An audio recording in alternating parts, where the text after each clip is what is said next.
Section 138 से लेकर 148 तक जो हमें प्रोविजंस मिलेंगे वो इस एक्ट का जीस्ट हम कह सकते हैं, और इसके बारे में हमें सारे वो प्रोविजन मिलेंगे कब कोई व्यक्ति नेगोशिएबल इंस्ट्रूमेंट का ब्रीच करता है या नेगोशिएबल इंस्ट्रूमेंट का पालन नहीं करता है जो उसने इंस्ट्रूमेंट दिया उसके अकॉर्डिंग, तो उसके अगेंस्ट में हम सूट लगा सकते हैं, उसके अगेंस्ट में हम कार्रवाई कर सकते हैं।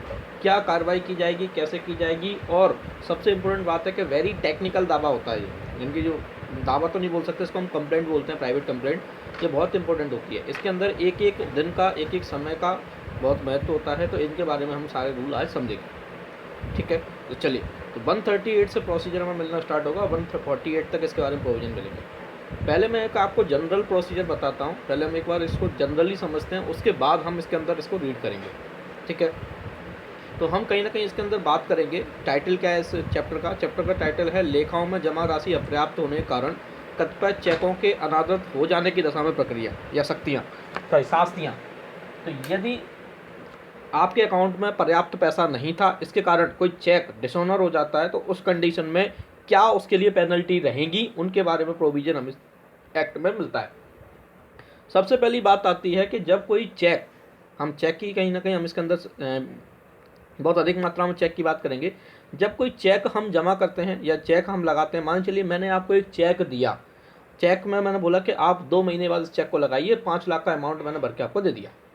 आपने उस चेक को अपनी बैंक में जमा किया, अपने अकाउंट में। आपने जब अकाउंट में जमा किया तो चेक इस आधार पर लौट के आ गया बैंक से कि मेरे अकाउंट में पैसे नहीं थे, इसलिए डिसऑनर हो गया। नॉन पेमेंट ऑफ चेक के कारण वो वापस आ गया, इनसफिशिएंट फंड के कारण लौट के आ गया। अब इस कंडीशन में आपके पास क्या ग्राउंड है, क्या क्या रिलीफ आपके लिए इसके अंदर मिलते हैं, तो उसके बारे में सेक्शन 138 बताता है। तो आपके पास उस चेक को बदले में मेरे से पैसा लेने के बारे में ग्राउंड मिलते हैं, लेकिन कैसे, क्या प्रोसीजर उसका रहेगा। तो इसके अंदर सबसे पहले जनरल प्रोसीजर ये आता है कि यदि ऐसा चेक बाउंस होता है तो चेक बाउंस होने से आपको एक डेट, आपको एक कॉज ऑफ एक्शन मिल जाता है। सबसे पहली बात तो 3 कंडीशन आपको फुलफिल करना पड़ेगी। 3 कंडीशन आपने फुलफिल की थी तो ही आपको कंप्लेंट करने का अधिकार मिलेगा 138 के अकॉर्डिंग। तो 3 कंडीशन क्या है? पहली कंडीशन तो ये कि सबसे पहले जो चेक जारी किया गया था, जिस दिन जारी किया गया उसके 6 महीने के अंदर, पहले जो डेट हुआ करती 6 महीने थी, लेकिन आज की डेट में 3 महीने डेट एग्जिस्टेंस में। लेकिन यदि बात की जाए, यदि हमसे क्वेश्चन पूछा जाता है तो कितनी डेट हम माने, हमारे बेयर एक्ट के अकॉर्डिंग 6 मंथ ही है, अभी तक इसमें कोई अमेंड नहीं हुआ, लेकिन हमने इसमें बोल रखा है कि अलग अलग बैंकों की अलग अलग डेट हो सकती है, अलग अलग लिमिट हो सकती है। तो जिस दिन जारी किया गया चेक उस दिन से 6 महीने के अंदर उसको बैंक के अंदर लगाया गया हो। बेसिकली आज की डेट में 3 महीने लिमिट है, हमें 3 महीने भी याद रखना है। ठीक है, पहली चीज़। दूसरी कंडीशन आती है कि चेक आपने जब लगाया वो डिसऑनर होकर वापस आया, तो उसके वापस होने से 30 दिन के अंदर आपको उस व्यक्ति को नोटिस देना है। एक किस व्यक्ति को? जिसने आपको चेक दिया था, उस व्यक्ति को नोटिस इस बात का देंगे कि आपने जो चेक हमें दिया इस पर्टिकुलर अमाउंट का वो डिसऑनर हुआ है, आप हमारा पैसा विथ इंटरेस्ट वापस करें, नहीं तो हम आपके विरुद्ध लीगल कार्रवाई करेंगे। और उस नोटिस में भी तीसरी कंडीशन आती है कि आपको उस व्यक्ति को कम से कम 15 दिन का समय देना पड़ेगा। यानी कि 15 दिन के अंदर आप, जैसे ही आपको नोटिस प्राप्त हो जाए, 15 डे के अंदर हमें पैसा दीजिए। ये 3 कंडीशन आप फुलफिल करेंगे, उसके बाद भी यदि वो पैसा नहीं देता आपको, तो आपको प्राइवेट कंप्लेंट करने का अधिकार मिलेगा इस एक्ट के अकॉर्डिंग। तो ये 3 कंडीशन बहुत महत्वपूर्ण है। और यदि ऐसा पाया जाता है कि कोई व्यक्ति ने चेक दिया और चेक के अकॉर्डिंग पेमेंट नहीं हो पाता है, तो उस कंडीशन में उसके अगेंस्ट में पाया गया कि हाँ इसने अपराध किया है, चेक देने के बाद डिसऑनर हो गया और तब भी पैसा नहीं दे रहा, तो उस पर जितने अमाउंट का उसने चेक दिया था उतने अमाउंट से डबल तक की पेनल्टी और 2 वर्ष तक का कारावास, या फिर दोनों से दंडित किया जा सकता है उसे। या तो 2 वर्ष तक का कारावास या फिर डबल तक का जुर्माना जितने का भी चेक अमाउंट था उसका, और या फिर दोनों से सजा भी दे देंगे और पनिशमेंट भी दे देंगे। इतना हम कर सकते हैं अकॉर्डिंग टू सेक्शन 138। ये हमने एक जनरल प्रोसीजर समझा, एक एक लिमिट, एक एक चीज़ जो मैंने बताई, तीनों लिमिट हमें एक एक करके अच्छे से पता होना चाहिए। इसके बारे में हमें सेक्शन 138 में मिलेगा। लेकिन जब हमें ये मिल गया कि मान चलिए उसने तब भी पैसा नहीं दिया, हमने 15 दिन का समय दिया, उसने पैसा नहीं दिया, तो अब हम क्या कंप्लेंट कर सकते हैं?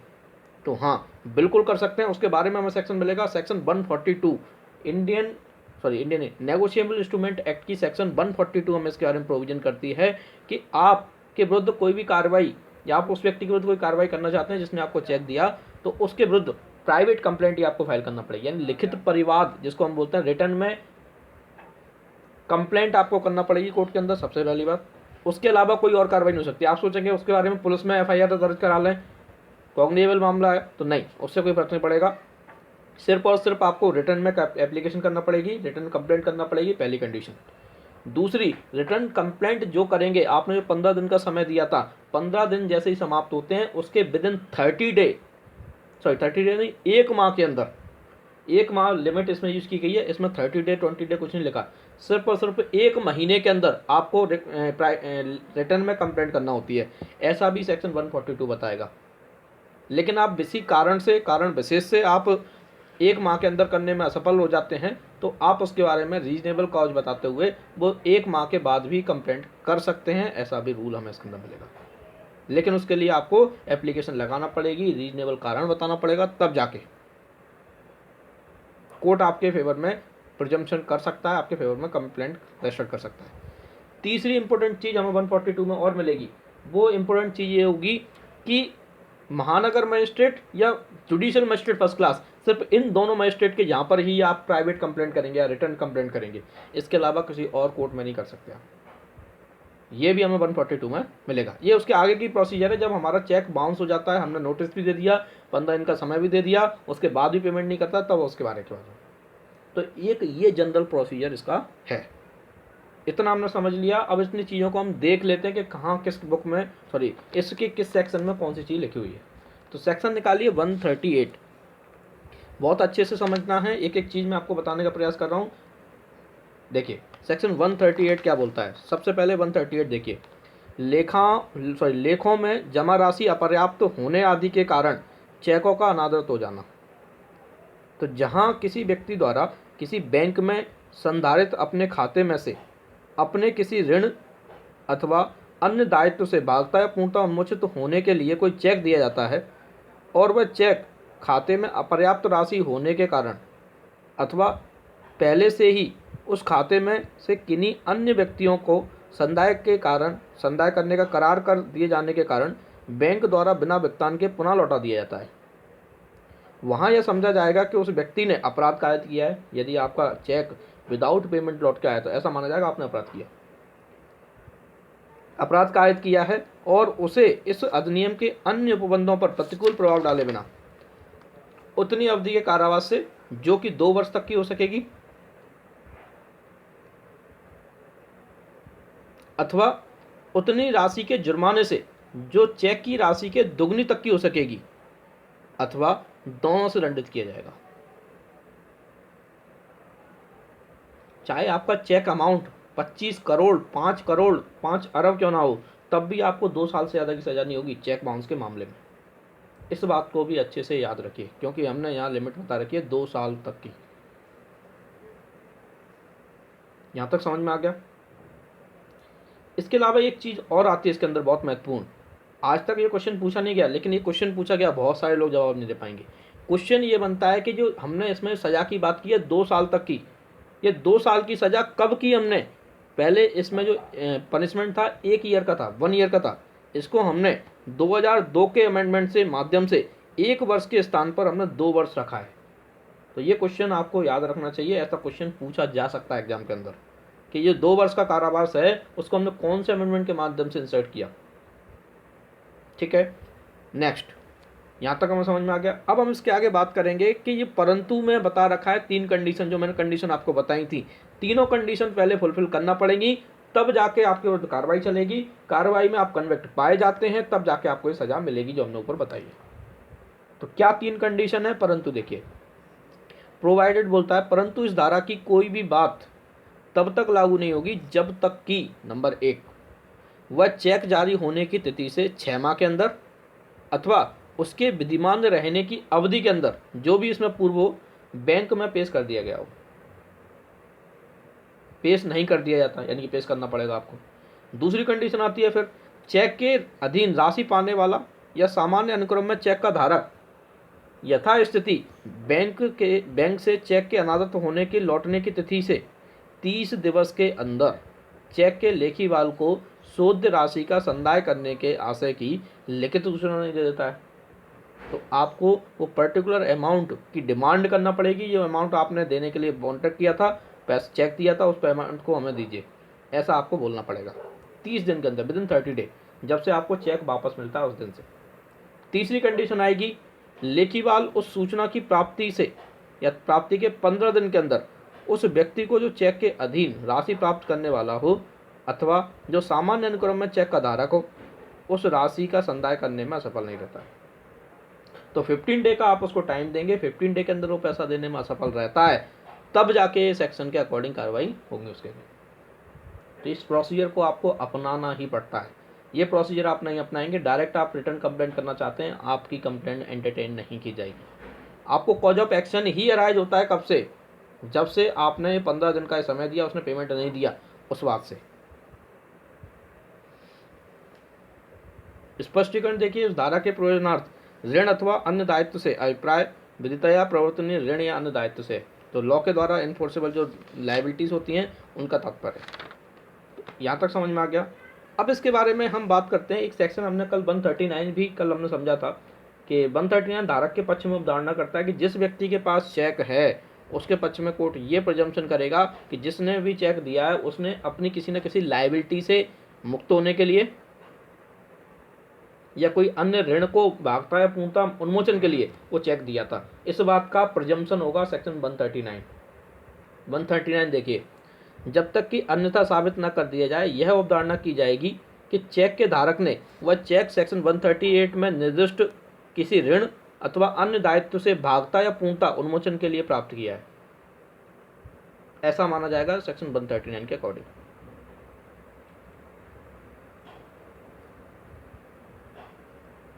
नेक्स्ट, इसके बाद सेक्शन निकाली 142 सीधा।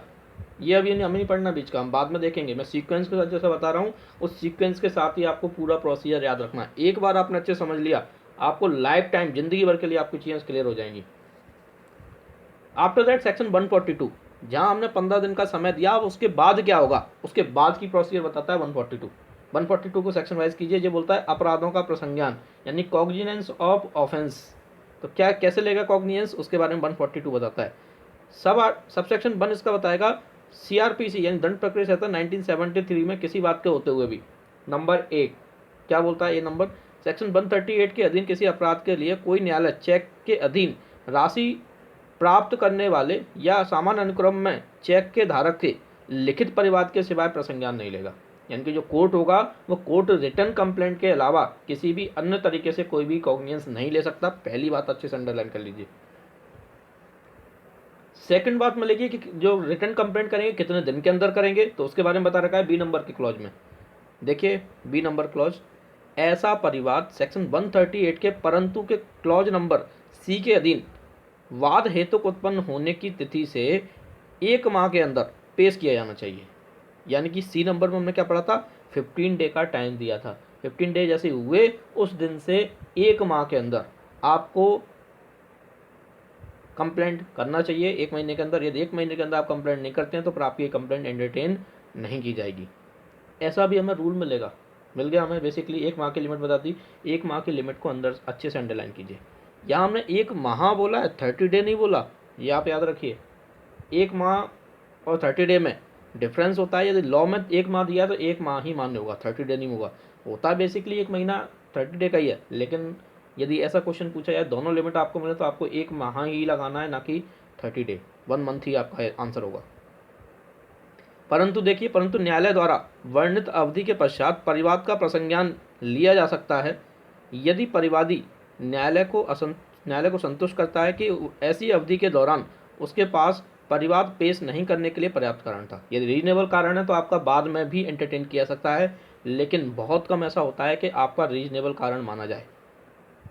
बताया गया है, लेकिन मैंने क्या बता रहा हूँ, ये टेक्निकल दावा है। 1 दिन भी आप लेट हुए तो आपका दावा रिजेक्ट कर दिया था सीधा फटाक से। इन केसेस को हमने डील किया है, हम देखते हैं कोर्ट के अंदर, तो इसलिए मैं आपको बता पा रहा हूँ बहुत प्रैक्टिकल एस्पेक्ट में। After that C number clause देखिए, सी नंबर क्लॉज को ऑब्जेक्टिव के रूप में याद रखिए। रिटर्न कंप्लेंट जो की जाएगी किसके पास की जाएगी, ये बोलता है महानगर मजिस्ट्रेट अथवा प्रथम वर्ग मजिस्ट्रेट से निम्न पंक्ति के न्यायालय द्वारा सेक्शन 138 के अधीन दंडनीय किसी अपराध का विचारण नहीं किया जाएगा। तो इसके अलावा किसी और के पास आप नहीं कर सकते।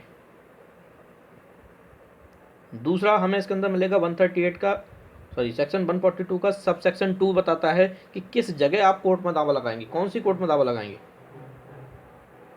तो उसके बारे में बता रखा है सेक्शन 142 का सब सेक्शन 2। देखिए क्या बोलता है, इसमें दोनों जगह दे रखा है। जिस जगह चेक जिसने दिया था उसकी बैंक है, उस जगह भी लगा सकते हैं, उस जुरिडिक्शन वाले कोर्ट में लगा सकते हैं, और जिस जगह मैंने अपने चेक को लगाया था उस जगह भी। तो यानी कि देने वाले और लेने वाले दोनों के जो ब्रांचेस हैं उनके क्षेत्राधिकार वाले कोर्ट में हम लगा सकते हैं। पहले ये चीज़ हमने अमेंड कर दी थी बीच में, इसके ऊपर बाद में हम दोबारा से हमने सेव सही किया और फिर दोबारा से हम लेके आए। हमने पहले ये कर दिया सिर्फ जिस व्यक्ति ने चेक लगाया है उसकी बैंक जहाँ पर है उसी जगह चेक लगेगा, मतलब दावा लगेगा, कंप्लेंट की जाएगी, उसके अलावा नहीं। लेकिन बाद में हमने इसको चेंजेस किए। तो सेक्शन 142 का सब सेक्शन 2 देखिए। सेक्शन 138 के अधीन दंडनीय अपराध की जांच और उसका विचारण केवल ऐसे न्यायालय में द्वारा किया जा सकता है जिसकी स्थानीय अधिकारिता के भीतर नंबर 1 यदि चेक किसी खाते के माध्यम से संग्रहण के लिए प्रदान किया गया था तो बैंक की शाखा जहां यथास्थिति सम्यक अनुक्रम में पाने वाला या धारक खाता बनाए रखता है, यानी कि स्थित है, तो जिसको चेक दिया गया था, जो धारक है उसका चेक का, उसकी बैंक जहाँ पर है वहाँ पर आप लगा सकते हैं, उस जुरिडिक्शन वाले कोर्ट में लगा सकते हैं। दूसरा, यदि चेक सम्यक अनुक्रम में पाने वाले या धारक द्वारा संदाय के लिए खाते के माध्यम से अन्यथा प्रस्तुत किया जाता है, ऊपर वाल की बैंक की शाखा जहाँ पर लेखीवाल खाता बनाए रखता है स्थित है, तो जिसने चेक दिया था उसका बैंक वहाँ पर है, उस जुरिडिक्शन वाले कोर्ट में भी आप लगा सकते हैं। ऐसा भी हमें इसके अंदर मिलता है। स्पष्टीकरण देखिए, क्लॉज नंबर 1 के प्रोविजन के लिए जहाँ चेक सम्यक अनुक्रम में पाने वाले धारक के बैंक के किसी शाखा में संग्रह के लिए प्रदत्त किया जाता है, वहाँ चेक की उस शाखा में प्रदत्त किया गया समझा जाएगा जिसमें यथास्थिति पाने वाला या धारक सम्यक अनुक्रम में खाता बनाए रखता है।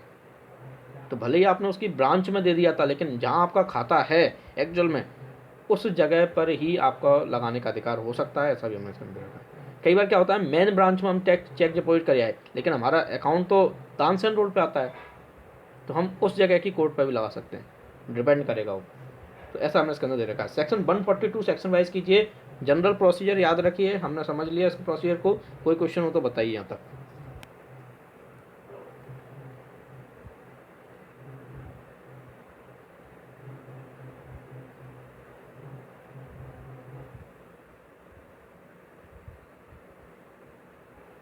जी,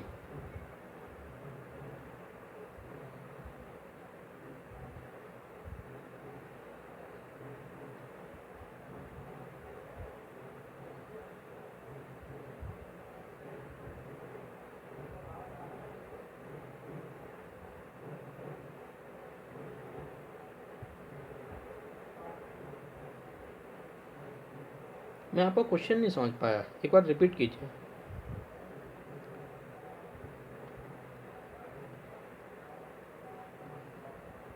जी,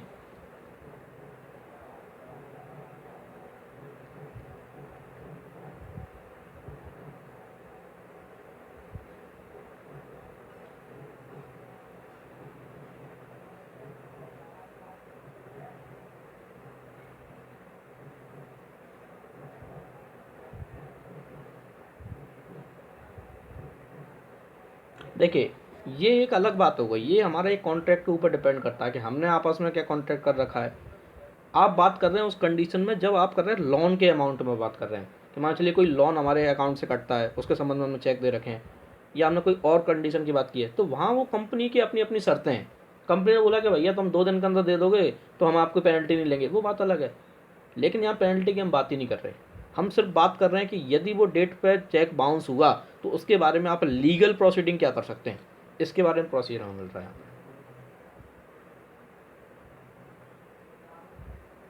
जी,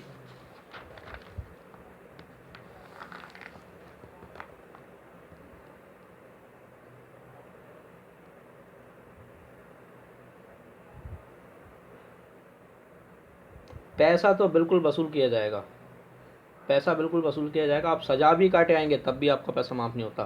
हमने इसके बारे में आईपीसी के अंदर भी पढ़ा है, हमने सीआरपीसी के अंदर भी पढ़ा है। मैंने आपको बताया था जब आईपीसी सीआरपीसी पढ़ा होगा तो हमने बात की थी कि यदि किसी व्यक्ति को किसी सज़ा के मतलब किसी अमाउंट के बदले में कोई अमाउंट था वो नहीं दे रहे हैं आप, इसलिए आपको सज़ा दे दी गई, जुर्माना था वो आपने नहीं दिया इसलिए आपको सज़ा दे दी गई, तो सज़ा आप काट भी आएंगे ना तब भी आपकी वो जुर्माना आपकी प्रॉपर्टी से वसूल किया जाएगा, आपसे वसूल किया जाएगा, वो माफ़ नहीं होता कभी।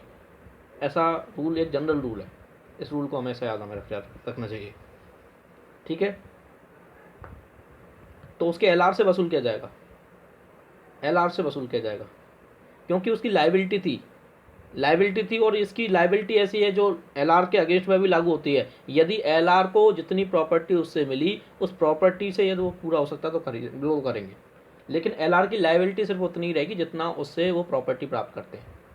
इतना नहीं कि भैया 10 लाख का चेक था और एलआर को प्रॉपर्टी मिली मात्र 2 लाख की, तो सिर्फ 2 लाख ही प्राप्त कर सकता है कोई व्यक्ति, उससे ज़्यादा नहीं। सेक्शन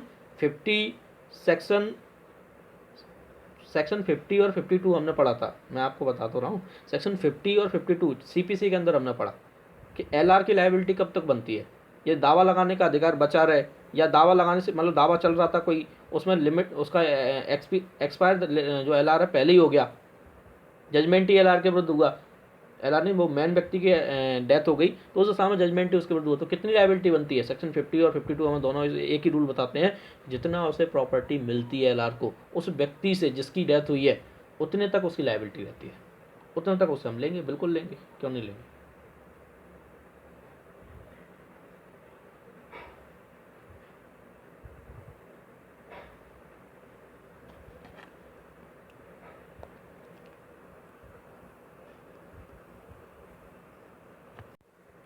सेक्शन 140 निकालिए। 140 बोलता है सेक्शन 138 के अधीन ऐसा बचाव जो किसी अभियोजन में अनुज्ञात नहीं होगा।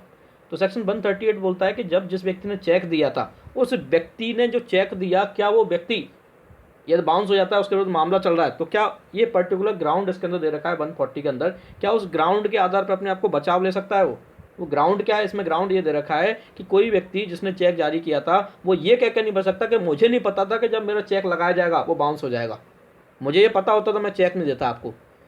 इस आधार पर कोई भी बचाव का ग्राउंड उसका नहीं बनेगा अकॉर्डिंग टू सेक्शन 140। 140 देखिए क्या बोलता है, सेक्शन 138 के अधीन किसी अपराध के अभियोजन में यह बचाव नहीं होगा कि चेक जारी करते समय लेखीवाल के पास यह विश्वास करने का कोई कारण नहीं था कि वह चेक पेश किए जाने पर उस धारा में वर्णित कारणों से अनादृत हो जाएगा। यानी 138 में जो कंडीशन दे रखी हैं उन कंडीशन के कारण रिजेक्ट हो जाएगा या डिसऑनर हो जाएगा। ऐसा कोई भी बचाव आप अपनी ओर से पेश नहीं कर सकते, ऐसा 140 बोलता है। सेक्शन वाइज कीजिए, हर एक सेक्शन 138 से लेकर 148 तक हर एक सेक्शन बहुत महत्वपूर्ण है।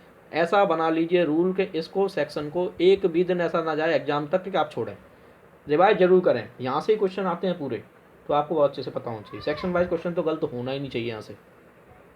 बाकी और भी चीज़ें हैं अंदर की तो आप ये समझ लेंगे तो आपकी गलत नहीं होंगी। कुछ ही सेक्शन है, फैक्चुअल चीज़ें हैं, 20-30 फैक्ट मिलेंगे, याद रखना है बस। चलिए सेक्शन 141 निकालिए। 141 बताता है कंपनियों द्वारा अपराध। कंपनियों द्वारा अपराध जो होते हैं उनके बारे में कैसे लायबिलिटी बनेगी। कंपनी तो एक लीगल एंटिटी है, नेचुरल पर्सन तो है नहीं। अब कंपनी ने कोई चेक जारी किया था और चेक बाउंस हो गया, अब कंपनी को सजा कैसे दें, कंपनी को बंद कर दें जेल के अंदर, तो ऐसा तो पॉसिबल ही नहीं है। हम कैसे करेंगे कंपनी को, कंपनी की बिल्डिंग लेके जाएं और उसमें बंद कर दें, नहीं हो सकता। तो उस कंडीशन में क्या होता है, कंपनी की दशा में जब भी कोई अपराध होता है, इसी एक्ट में नहीं, आप पूरे लॉ पढ़ लेंगे, पूरे लॉ जितने भी इंडिया के अंदर चल रहे हैं उनमें यही रूल मिलेगा। रूल क्या मिलेगा, कंपनी ने यदि अपराध किया है तो कंपनी के जो लीगल पर्सन है, उसके जो उसके प्रमोटर हैं, उसके डायरेक्टर्स हैं, जो उसके प्रबंधक निदेशक वगैरह हैं, वो सारे लोग उसके लिए व्यक्तिगत रूप से लायबल माने जाएंगे। लेकिन 2 ग्राउंड उनके लिए बहुत इंपॉर्टेंट हमने इसके अंदर रख दिए। यदि कंपनी के द्वारा अपराध किया गया, 2 चीज़ें यदि वो अपनी ओर से साबित कर देते हैं तो उनकी ओर से कोई लायबिलिटी नहीं बनेगी। वो कौन कौन से 2 ग्राउंड हैं। पहला ग्राउंड बनता है कि उस अपराध को करने में, जो अपराध हुआ कंपनी के द्वारा, उस अपराध की उन्हें जानकारी नहीं थी। जो प्रमोटर है, जो डायरेक्टर है, जो प्रबंधक है, निदेशक है, जो भी है उसका कंपनी का मेन व्यक्ति, उस व्यक्ति को ये बोलता है कि मुझे इस अपराध की जानकारी नहीं थी कि कंपनी के द्वारा किया गया है। मुझे जानकारी होती तो मैं उसको रोकने का प्रयास करता, मैं होने ही देता। पहली कंडीशन तो ये कि मुझे जानकारी में नहीं था अपराध। दूसरा दूसरा कंडीशन ये आप साबित कर देता है वो व्यक्ति जिसकी कंपनी ने अपराध किया है कि अपराध की जानकारी तो मुझे थी कि मेरे साथ हो रहा है, मेरे साथ ये कार्रवाई हो रही है मेरे द्वारा, लेकिन मैंने उसे रोकने का पूरा भरसक प्रयास किया था, तब भी वो मेरे हाथ में नहीं था, रुका ही नहीं मेरे हाथ से। तो ये दो चीज़ें यदि आप साबित कर देते हैं तो कंपनी की लायबिलिटी पर्सनल रूप से आपके ऊपर लायबल नहीं मानी जाएगी। ऐसा बोलता है सेक्शन 141। 141 ही नहीं, जितने भी हम एक्ट पढ़ेंगे, एमपी एडीपीओ के जितने भी हम सब्जेक्ट पढ़ते हैं, बहुत सारे सब्जेक्टों में ये रूल मिलता है, बिल्कुल सेम रूल मिलेगा। आप यहाँ पढ़ लीजिए, ज़िंदगी भर आपके काम आएगा। जो भी एग्जाम देंगे आप, वहाँ यदि कंपनी के संबंध में लायबिलिटी आएगी तो ये रूल लागू होता है। तो सेक्शन 141 देखिए क्या बोलता है। सब सेक्शन 1 सेक्शन 138 के अधीन अपराध कायद करने वाला यदि कंपनी है, तो ऐसा व्यक्ति जो अपराध कायद होने के समय उस कंपनी का प्रभारी था और कंपनी के कारोबार के संचालन के लिए उत्तरदायी था, तो वह तथा कंपनी उस अपराध के लिए दोषी समझे जाएंगे और तदनुसार दंडित किए जाएंगे। लेकिन प्रोवाइडेड बोलता है, परंतु इस धारा की कोई भी बात ऐसे किसी व्यक्ति को दंड के लिए उत्तरदायी नहीं बनाएगी जो यह साबित कर देता है। क्या? दो कंडीशन है। पहली कंडीशन, अपराध उसकी जानकारी के अभाव में कारित किया गया था, उसकी जानकारी में था, पहली कंडीशन। दूसरा, उसने ऐसा अपराध कारित होने को निवारित करने के लिए सम्यक तत्परता बरती थी, उसने पूरा प्रयास किया वो अपराध ना हो। इन दो कंडीशन में। प्रोवाइडेड नंबर सेकंड देखिए, यदि सरकारी कंपनी है, कोई गवर्नमेंट कंपनी है, तो उसके विरुद्ध ये सेक्शन लागू ही नहीं होती, उसके विरुद्ध आप दावा लगा ही नहीं सकते, ऐसा हमने इसके अंदर बता रखा है। देखिए, परंतु यह और कि जब एक व्यक्ति कंपनी के निदेशक के रूप में केंद्रीय सरकार या राज्य सरकार या वित्तीय निगम के द्वारा कोई अधिकार, पद अथवा नियोजन के आधार पर नामांकित किया जाता है, तो केंद्रीय सरकार या राज्य सरकार के द्वारा मालिकी की नियंत्रित जैसी भी स्थिति हो, वह इस अध्याय के अधीन अभियोजन के लिए उत्तरदायी नहीं होगी। यानी कि कंपनी की गवर्नमेंट कंपनी है या गवर्नमेंट कंपनी का कोई अधिकारी भी उसमें ऑथोराइज्ड है जो उसकी लायबिलिटी है, तो उसके विरुद्ध ये धारा लागू नहीं होती है, चैप्टर लागू नहीं होगा। टाइटल बना के याद रखिए, सेक्शन 141 का सेकंड परंतु हमें बताता है कंपनी यदि गवर्नमेंट कंपनी है तो उसके विरुद्ध ये सेक्शन लागू नहीं होती है, चैप्टर ही लागू नहीं होता। ठीक है।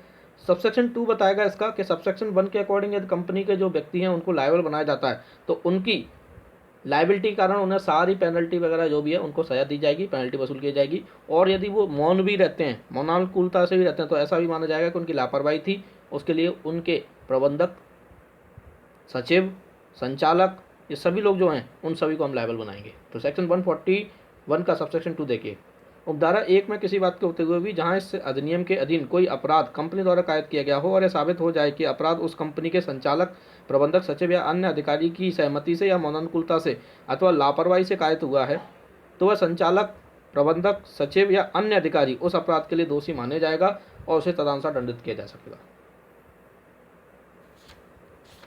स्पष्टीकरण में दो डेफिनेशन दे रखी है। पहली डेफिनेशन है कंपनी की, तो कंपनी के अंतर्गत निगमित निकाय या और इसमें सम्मिलित कोई भी फर्म अथवा व्यक्तियों का संगम भी आता है। दूसरा, फर्म की बात की जाए तो फर्म के संबंध में संचालक जो होता है फर्म का, वो संचालक की दशा में उसका भागीदार जो होगा, फर्म का भागीदार होता है बेसिकली, वहाँ तो डायरेक्टर होता नहीं है, संचालक होता नहीं है, तो वहाँ जो भागीदार होगा, उसका पार्टनर जो होगा, वो भी इस दशा में संचालक माना जाएगा। ऐसा बोलता है इसका सेकंड वाला। तो दोनों को याद रखिए, सेक्शन 141 के स्पष्टीकरण में दो डेफिनेशन दे रखी है, कंपनी की डेफिनेशन और संचालक की डेफिनेशन। 141 को सेक्शन वाइज कीजिए। 142 हम पहले पढ़ चुके हैं, 142 को याद रखिए, बहुत महत्वपूर्ण है। 142A को हमने 2015 के अमेंडमेंट के माध्यम से हमने इसको इंसर्ट किया, कुछ चेंजेस किए इसमें। और हमने इसमें पहले क्या कर दिया था, हमने ये कर दिया था कि जो दावे थे सिर्फ एक जगह लगाए के जाते थे, जहाँ भी चेक जारी किया गया, चेक बाउंस हुआ, उसी कोर्ट में हम लगा रहे थे, उसके अलावा कहीं नहीं। तो उन चीज़ों को हमने समाप्त करते हुए दोबारा से उसको इफेक्ट दिया, पुराना इफेक्ट दिया, और वहीं की वहीं हमने उस रूल को किया कि अब दोनों जगह लगा सकते हैं आप दावे। तो इसको आप पढ़ लेंगे 142A को, सेक्शन वाइज करना है, बस याद रखना है आपको। लंबित मामलों के अंतरण का विधिमान्यकरण, लंबित जो मामले थे उनको हमने ट्रांसफर किया था उसके माध्यम से, इसके बारे में सेक्शन 143 निकालिए। 143 बताता है प्रकरणों का संक्षिप्त विचारण करने की न्यायालय की शक्ति। तो कुछ मामले यदि ऐसे हैं जो चेक बाउंस के आते हैं मामले, उन मामलों में संक्षिप्त विचारण की प्रोसीजर को भी अपनाया जा सकता है, ऐसा बता रखा है सेक्शन 143 में। सेक्शन वाइज कीजिए, बहुत महत्वपूर्ण है। इसके संबंध में 2-3 चीज़ें आपको याद रखनी है। सबसे पहली बात तो विचारण कौन करेगा, जुडिशियल मजिस्ट्रेट फर्स्ट क्लास या मेट्रोपॉलिटन मजिस्ट्रेट करेगा। दूसरा, 1 साल तक की सजा या 5,000 रुपये तक का जुर्माना, इससे ज़्यादा नहीं दे सकता ये संचित विचारण किसी मामले में किया जाता है तो। दूसरी कंडीशन। तीसरी कंडीशन, मामला जो निपटाया जाएगा वो संचित विचारण क्यों किया, जिससे जल्दी से मामला निपटाया जा सके। तो जिस दिन विचारण आपका स्टार्ट हुआ, यानी कि परिवाद आपने फाइल किया, कंप्लेंट फाइल की, उसके 6 महीने के अंदर मामले को निपटाने का प्रयास किया जाएगा, दिन प्रतिदिन कार्रवाई की जाएगी, ऐसा भी हमें इसके अंदर मिलेगा। और सीआरपीसी के सेक्शन 262 से लेकर 265 के जो भी प्रोविजन है वो सब लागू होंगे, क्योंकि हमने सीआरपीसी के अंदर सेक्शन 260 से लेकर 265 तक संक्षिप्त विचारण की प्रोसीजर दे रखी है, यानी कि समरी ट्रायल की प्रोसीजर दे रखी है सीआरपीसी के अंदर, आपको याद आ रहा हो तो उसमें हमने प्रोसीजर दिए। और चैप्टर नंबर 21 था उसका सीआरपीसी का, तो उसमें जो प्रोविजन दिए हैं वही प्रोविजन यहाँ पर लागू होंगे, जहाँ तक संभव हो सके वहाँ तक। इतनी सी बात हमें सेक्शन 143 के अंदर याद रखनी है। तो सेक्शन 143 निकालिए क्या बोलता है, इसको हम रीड करते हैं एक से। सबसेक्शन 1 देखिए, प्रकरणों का संक्षिप्त विचारण करने की न्यायालय की शक्ति। दंड प्रक्रिया संहिता 1973 में किसी बात के होते हुए भी इस अध्याय के अधीन या इस अध्याय के अंतर्गत सभी अपराधों का विचारण न्यायिक मजिस्ट्रेट प्रथम वर्ग या मेट्रोपॉलिटन मजिस्ट्रेट द्वारा किया जाएगा, एवं जहां तक हो सके उक्त संहिता की धारा 262 से लेकर 265 इसमें दोनों सम्मिलित हैं कि उपबंधों का ऐसे विचारण प्रवृत्त होगा, ऐसे विचारण पर प्रवृत्त होगा, मतलब जो सारे प्रोविजन है वो इस पर लागू होंगे। इसका प्रोवाइडेड नंबर 1 बोलता है, प्रोवाइडेड नंबर 1 देखिए क्या बोलता है, ये बोलता है परंतु इस धारा के अधीन संक्षिप्त विचारण में मजिस्ट्रेट के लिए यह विधिक होगा कि किसी दोषसिद्धि के प्रकरण में 1 साल की अवधि से अनधिक कारावास की सजा और 5,000 रुपये से अधिक का जुर्माना की राशि का दंडादेश पारित करे। इससे ज़्यादा दंडादेश नहीं दे सकता, यानी 1 साल तक का कारावास या फिर 5,000 रुपये तक का जुर्माना, और 5,000 रुपये तक का जुर्माना, इससे ज़्यादा नहीं दे सकता।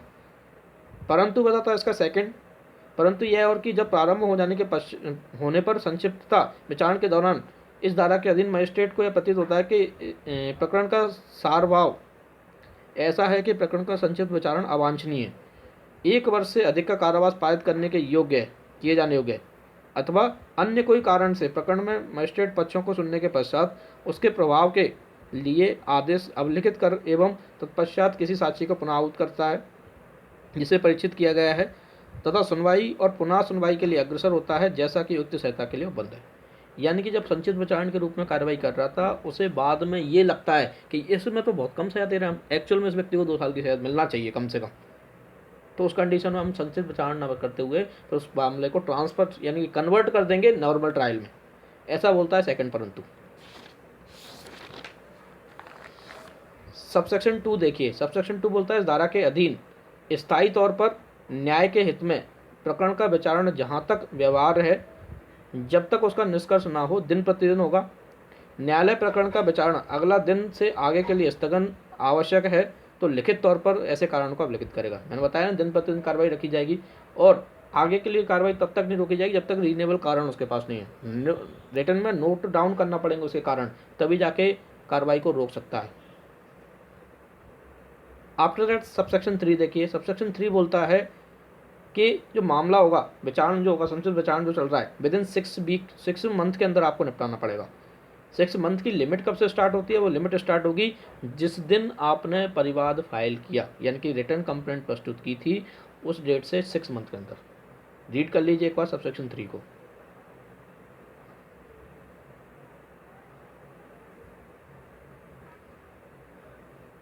सेक्शन 143 सेक्शन वाइज कीजिए।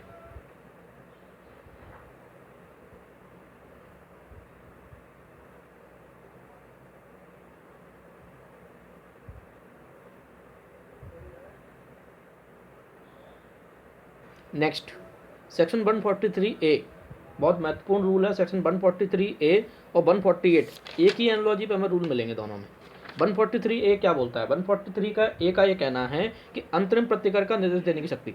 मान के चलिए मैंने चेक बाउंस का मामला लगाया, कंप्लेंट फाइल की, मैं बोलता हूँ कि मेरे को नुकसान हुआ, मैंने चेक लगाया, मेरा खर्चा हुआ, इससे इंटरिम रिलीफ भी दिलवाओ मुझे, सामने वाले से इंटरिम पैसा दिलवाइए, इंटरिम कंपनसेशन दिलवाइए, तो कोर्ट ऐसा आदेश कर सकता है। इंटरिम के रूप में कितना पैसा आपको मिल सकता है? मान चलिए आपने चेक लगाया 1 लाख रुपए का, तो आपको कितना पैसा मिल सकता है इसके बारे में भी हमें इसके अंदर मिलेगा, और आप इसके संबंध में आपको पैसा दिलवाया जा सकता है। उसके लिए प्रायर कंडीशन लगा दी जाएगी, पहले इंटरिम पैसा जमा करो, तब तो आप अपने आप को डिफेंड कर पाओगे इस मामले के अंदर। इस तरीके से कंडीशन लगाकर उससे इंटरिम पैसा दिलवाया जाएगा। विद इन 60 डे के अंदर उसे पैसा देना पड़ेगा, 60 डे प्लस 30 डे और मिल सकते हैं उसको, यदि रीजनेबल कारण उसके पास है कि पैसा इतने दिन के अंदर नहीं दे पा रहा मैं, तो विद इन 60 प्लस 30 90 डे के अंदर आपको पैसा जमा करना पड़ेगा, तब जाके आपकी कार्रवाई आगे स्टार्ट होगी। ठीक है। दूसरी चीज़ हमें इसके अंदर मिलती है कितना पैसा, तो 20%। जैसे 1 लाख का चेक था तो 20% यानी कि 20,000 रुपये आपको इंटरिम के रूप में दिलवाया सकते हैं। ऐसा रूल हमें मिलेगा 143A। 143A देखिए। और बाद में ये पाया गया, देखिए यहाँ तो हमने मान चलिए आशीष सर ने मुझे चेक दिया था, मैंने चेक लगाया, बाउंस हो गया था, मैंने उनके ऊपर कंप्लेंट फाइल कर दी। मैंने बोला कोर्ट से कि आप इनसे मुझे इंटरिम अमाउंट दिलवाइए, इंटरिम कंपनसेशन दिलवाइए मुझे। तो उसके रूप में कोर्ट ने 20,000 रुपये उनसे मुझे दिलवा दिया। इनने दे भी दिया, इनने अपने आप को डिफेंड करने के लिए। फिर बाद में डिफेंस में पाया गया कि मैंने जो मामला लगाया झूठा लगाया था, चेक बाउंस सही पाया नहीं गया और उनकी कोई लाइबिलिटी थी। तो जो 20,000 रुपये मुझे मिले थे पहले, वो मुझे वापस करना पड़ेंगे विद इंटरेस्ट, वो भी 60 दिन के अंदर।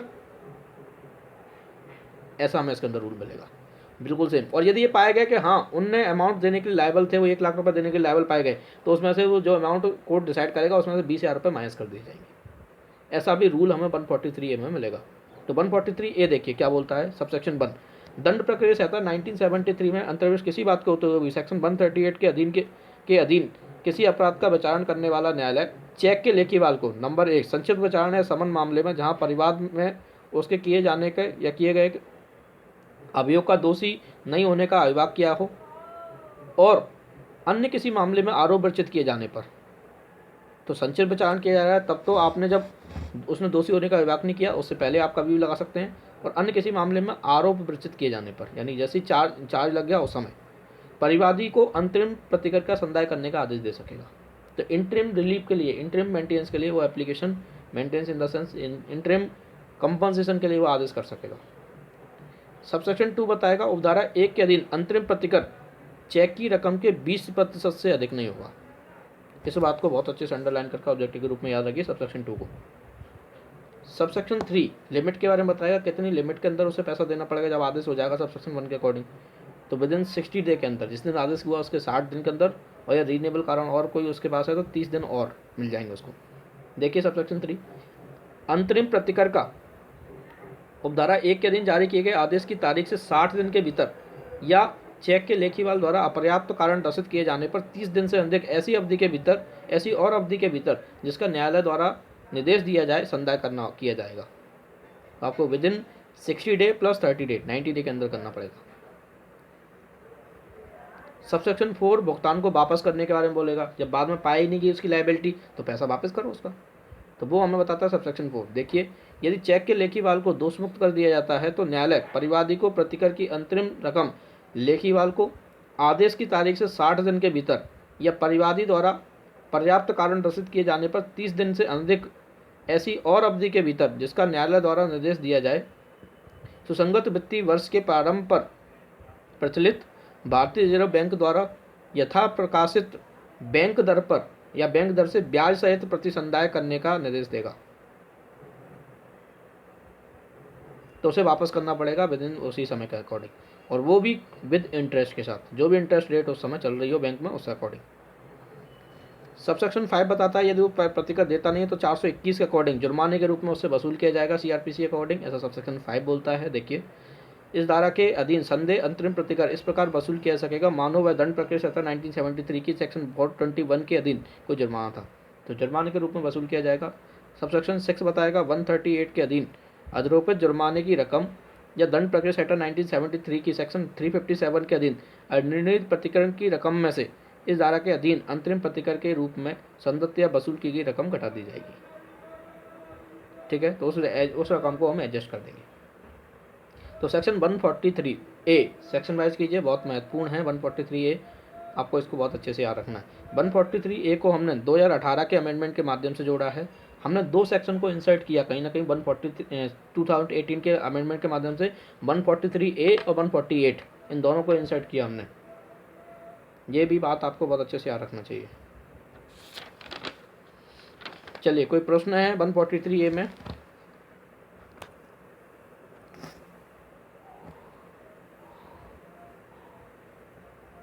आफ्टर दैट 144 निकालिए, समन के तामील की रीति। तो समन की तामील कैसे की जाएगी? तो समन की तामील उसी तरीके से की जाएगी जैसे कि सीआरपीसी के अंदर हम जब करते हैं समन की तामील, उस तरीके से। ऐसा ही हमने इसके अंदर दे रखा है। तो देखिए क्या बोलता है सर, सबसेक्शन 1 देखिए, दंड प्रक्रिया संहिता 1973 में किसी बात के होते हुए भी और एवं इस अध्याय के प्रयोजन के लिए मजिस्ट्रेट अभियुक्त या साक्षी को समन जारी करते समय यह निर्देश दे सकता है या निर्देश कर सकता है कि उस स्थान में समन की एक प्रति जहाँ की ऐसा अभियुक्त या साक्षी सामान्य तौर पर निवास करता है, व्यवसाय करता है, व्यक्तिगत तौर पर प्राप्त करने के लिए कार्य करता है, स्पीड पोस्ट या कोरियर सर्विस से जो सत्र न्यायालय द्वारा अनुमोदित की जाए के द्वारा तामील की जाएगी। तो स्पीड पोस्ट या और भी जो कोरियर सर्विस है उसके माध्यम से हम कर सकते हैं, ऐसा हमने बता रखा है। और सबसेक्शन 2 बताएगा इसका कि जहां अभिस्वीकृति अभियुक्त या साक्षी के द्वारा हस्ताक्षरित होना तात्पर्य है या डाक विभाग के द्वारा प्राधिकृत या कुरियर सर्विस के किसी व्यक्ति द्वारा बनाया गया पृष्ठांकन होना तात्पर्य है कि प्राप्त किए गए समन के वितरण में लेने से अभियुक्त ने या साक्षी ने इनकार किया था, तो न्यायालय ऐसे जारी किए गए समन को घोषित कर सकेगा और समन सम्यक रूपेण तामील हो गया, ऐसा माना जाएगा। हम तो समन देने गए, समन उसने लेने से मना कर दिया, तो कोर्ट ये मान के कार्रवाई कर सकेगा उसको शामिल हो गई, उसने कार्रवाई लिया नहीं जानबूझकर, तो इसलिए उस पर कार्रवाई आगे कर देगा। आफ्टर दैट सेक्शन 145 बोलता है, सेक्शन वाइज कीजिए, शपथ पर साक्ष्य। तो जो विटनेस आएंगे उसकी शपथ पर परीक्षा की जाएगी और शपथ पर पास साक्ष्य करने वाले को हम क्या बोलते हैं, अभिसाक्षी बोलते हैं। आपको याद होगा डिपोनेंट बोला जाता है, मैंने आपको बताया था। तो शपथ पर उसकी परीक्षा की जाएगी, ऐसा हमें इसके अंदर मिलता है। देखिए, दंड प्रक्रिया संहिता 1973 में किसी बात के होते हुए भी परिवादी का साक्ष्य उसके द्वारा शपथ पत्र पर दिया जा सकेगा या दिया सकता है एवं समस्त न्याय संगत अपवादों के अधीन रहते हुए उक्त संहिता के अधीन या अंतर्गत किसी जांच विचारणे अन्य कार्रवाई में साक्ष्य के रूप में पढ़ा जा सकेगा। तो जो विटनेस आप देंगे उसको एज आ मामले के अंदर कार्रवाई के रूप में पढ़ा जाएगा, उस पर कार्रवाई की जाएगी, लेकिन आपको ऑन एफिडेविट देना पड़ेगा। इस बात को अंडरलाइन करके याद रखिए, आपकी जो एविडेंस होगी क्या होगी, ऑन एफिडेविट होगी। सबसेक्शन 2, यदि न्यायालय यदि उचित समझता है अभियोजन या अभियुक्त के आवेदन पत्र पर किसी व्यक्ति को समन कर सकता है एवं परीक्षण करेगा जिस व्यक्ति के द्वारा शपथ पत्र पर दिए गए साक्ष्य तथ्यों के रूप में उसमें अंतर्विष्ट है।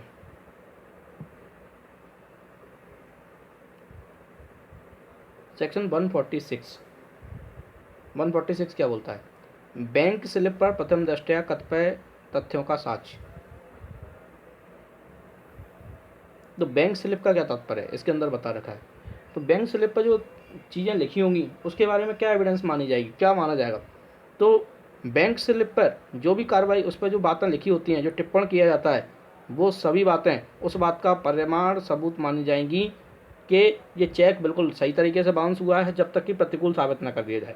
यदि उस पर जब हम चेक लगाते हैं, चेक बाउंस होकर आता है, तो उस पर एक बात लिख के आती है कि चेक किस कारण से रिजेक्ट हुआ, या तो उसी चेक पर ही लिखते हैं या उसके साथ एक पेज लगाते हैं, उस पर हमें लिखा होता है, उस पर लिखा होता है तो विथ, या लिखा है कि रीजन फॉर द रीजन, क्या रीजन है, इनसफिशिएंट फंड पाया गया या उसने मना कर रखा है, इस कंडीशन में वो लिख के आता है। तो वो जो रीजन है वो रीजनेबल माना जाए, वो कोर्ट उसके अगेंस्ट में प्रोज्यूम करेगा उसके बारे में। देखिए क्या बोलता है, इस अध्याय के अधीन न्यायालय प्रत्येक कार्रवाई के संबंध में बैंक के स्लिप को पेश करने पर या ज्ञापन पर प्राधिकृत चिन्ह रखने पर सूचित करते हुए चेक अनादत किया गया है, ऐसे चेक के अनादरण के तथ्य का उपधारणा करेगा, लिखा है ना, उपधारणा करेगा, सेल्फ प्रिज्यूम लिखा है, जब तक कि तथ्य अप्रमाणित ना है, जब तक कि उसके अगेंस्ट में साबित नहीं कर दिया जाता, कोर्ट तो उसके अगेंस्ट, उसके संबंध में प्रिज्यूम करेगा, उपधारणा करेगा। After that section 147, one of the most important section, कई बार एग्जाम में क्वेश्चन पूछा गया है, इसमें बताया गया है कि अपराधों का समनी होना। तो सीआर जो नेगोशिएबल इंस्ट्रूमेंट एक्ट के अकॉर्डिंग जो क्वेश्चन जो अपराध होंगे ये समनी होंगे। समनी मतलब कंपाउंडेबल होंगे, जिसमें राजीनामा किया जा सकता है।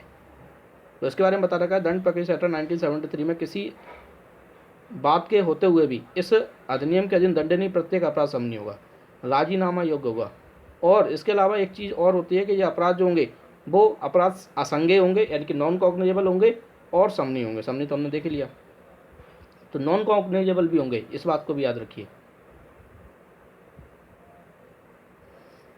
147 सेक्शन वाइज कीजिए। आफ्टर दैट 148 लास्ट सेक्शन हमें मिलती है। इसके बाद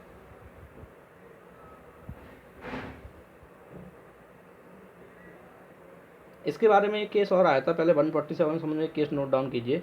केसेस मैं सोच रहा हूँ बाद में आपको बताऊँगा सारे इसके, बहुत सारे केसेस हैं। केसेस हम एक बार में नोट डाउन करेंगे पूरे, मतलब एक लेक्चर इसके लिए स्पेशल ले लूँगा मैं, आपको बता दूँगा, या यूट्यूब पर एक वीडियो डाल देंगे, उससे आप नोट डाउन कर सकते हैं। तो उसके बारे में हम समझेंगे। तो इसका एक केस लिख लीजिए 147 के संबंध में, तो आपको याद रहेगा। दामोदर एस प्रभु, दामोदर एस प्रभु के नाम से एक केस है, जिसमें 147 के अंतर्गत जो समन की बात की गई थी, समन प्रारंभिक स्टेज पर करता है तो उस कंडीशन में क्या होगा, अपील के स्तर पर करता है, विचारण के स्तर पर करता है, सेकंड अपील के स्तर पर करता है, तो क्या क्या रहेगा उसके संबंध में उसे एक पेनल्टी के रूप में एक राशि अलग से देना पड़ेगी। मान चलिए विचारण स्टार्ट हो गया तो 10% की चेक की अमाउंट की 10% की राशि एडिशनल उसे देना पड़ेगी। मान चलिए 1 लाख का चेक था तो 1,10,000 रुपये देना पड़ेंगे उसे, यदि विचारण स्टार्ट हो गया है तो। हाई कोर्ट में अपील की जाती है, उस दशा में करता है तो उस दशा में उसे 15% की राशि देना पड़ेगी, जो कि राशि क्या में जाएगी, विधिक सेवा प्राधिकरण जो होता है ना, उसके पास जाएगी, फंड में जाएगी गवर्नमेंट के। और तीसरा, सुप्रीम कोर्ट में जाके अपील होती है, तब जाके आप राजीनामा करते हैं तो उस दशा में 20% राशि आपको एज आ कंपनसेशन के रूप में देना पड़ेगी। ऐसा हमें इस केस में बोला गया था दामोदर एस प्रभु के मामले में। इतना सा भी याद रखिए, बाकी हमें और भी केसेस इसके बारे में जानेंगे। यानी कि विचारण मामले में 10%, अपील मामले में हाई कोर्ट में अपील की जाती है तो 15%, और सुप्रीम कोर्ट में अपील की जाती है तो होता है 20%, 20%। सेक्शन 148 निकालिए। 148 बोलता है दोष सिद्धि के विरुद्ध अपील के लंबित रहते संदाय का आदेश देने की अपील न्यायालय की शक्ति। तो जब आपने दोष सिद्धि के विरुद्ध अपील की है जी, 148 उसी एनालॉजी पे बात करता है जैसा कि हमने सेक्शन 143A पढ़ा था। यहाँ बता रखा है कि 10 सूद यदि किसी व्यक्ति को दोष सिद्ध कर दिया गया कि भैया मैंने चेक जारी किया था, मेरे अगेंस्ट में जजमेंट हो गया कि मैंने चेक के पैसे नहीं दिए, मेरे चेक पैसे देने की बात कर दी गई और मुझे सजा दे दी गई, मैं उस मामले में अपील करता हूँ, तो अपील करने पर मेरे पास सबसे पहली लायबिलिटी आएगी कि चेक का पर्टिकुलर अमाउंट, इसके अंदर 20% दे रखा है, जितना भी अमाउंट कोर्ट ने देने की बोली थी उसका 20% पहले आप जमा करिए कोर्ट के अंदर, प्रतिकर के रूप में दीजिए, जमा करिए राशि, सामने वाले को देने के लिए बोला जाएगा। ठीक है, 143A के अकॉर्डिंग। और ये 143A में यदि कोई राशि दी गई थी उसके अतिरिक्त होगी, और वही बात में आएगी 60 दिन के अंदर, 30 दिन के अंदर आपको देना पड़ेगी, और यदि वापस देने की बात आती है तो भी वही रूल लेंगे, बिल्कुल सेम रूल है वैसा ही वैसे ही। सेक्शन 148 देखिए, इसको हम और रीड कर लेते हैं क्या बोलता है। दंड प्रक्रिया संहिता 1973 में अंतर्वेश किसी बात के होते हुए भी सेक्शन 138 के अधीन दोष सिद्धि के विरुद्ध लेखीवाल द्वारा की गई अपील में अपील न्यायालय अपीलार्थी को ऐसी राशि जमा करने का आदेश दे कर सकेगा जो विचारण न्यायालय द्वारा अधिनिर्णित जुर्माना या प्रतिकर के न्यूनतम 20% होगी, परंतु इस धारा के अधीन संदेह रकम सेक्शन 143A के अधीन अपीलार्थी द्वारा संदत्त किसी भी अंतरिम प्रतिकर के अतिरिक्त होगी। तो एडिशनल रहेगी उसके जो इंटरिम कंपनसेशन हमने दिलवाया था उसके आगे। सबसेक्शन 2 बताएगा उपधारा 1 में निर्दिष्ट रकम आदेश की तारीख से 60 दिन के भीतर या अपीलार्थी द्वारा पर्याप्त कारण रसिद किए जाने पर 30 दिन से अधिक की ऐसी और अवधि के भीतर जिसका न्यायालय द्वारा इस निर्देश दिया जाए जमा कराई जाएगी। सबसेक्शन 3 बोलता है अपील न्यायालय अपील के लंबित रहने के दौरान किसी भी समय अपीलार्थी द्वारा जमा की गई रकम को परिवादी को देने का आदेश दे सकेगा, और परिवादी को दे दी जाती है, परिवादी बाद में अपीलार्थी जो है दोष मुक्त कर दिया जाता है तो फिर वापस दिलवाई जाएगी। तो वापस दिलवाने के लिए वही सारी रूल के जो परसेंटेज ब्याज है वो ब्याज सहित उसको वापस करना पड़ेगा, ऐसा हमें प्रोवाइड बताएगा। देखिए प्रोवाइड, परंतु यदि अपीलार्थी दोष मुक्त कर दिया जाता है तो अपील न्यायालय परिवादी को आदेश की तारीख से 60 दिन के भीतर या परिवादी द्वारा पर्याप्त कारण रसिद किए जाने पर 30 दिन से अधिक की ऐसी और अवधि के भीतर जिसका न्यायालय द्वारा निर्देश दिया जाए सुसंगत वित्तीय वर्ष के प्रारंभ पर प्रचलित भारतीय रिजर्व बैंक द्वारा यथा प्रकाशित बैंक दर पर या ब्याज सहित इस प्रकार दी गई रकम का अपीलार्थी को संदाय करने का निर्देश देगा, तो वापस करने का आदेश कर देगा, तो जो भी ब्याज रेट है उसके साथ। तो ऐसा हमें सेक्शन 148 में मिलता है। एक बार देख लीजिए 138 से लेकर 148 तक, कोई भी प्रश्न है तो पूछ लीजिए। इसके बाद ये हमारा लेक्चर समाप्त होता है यहाँ पर, और ये जो पूरा एक्ट हमारा ख़त्म होता है नेगोशिएबल इंस्ट्रूमेंट।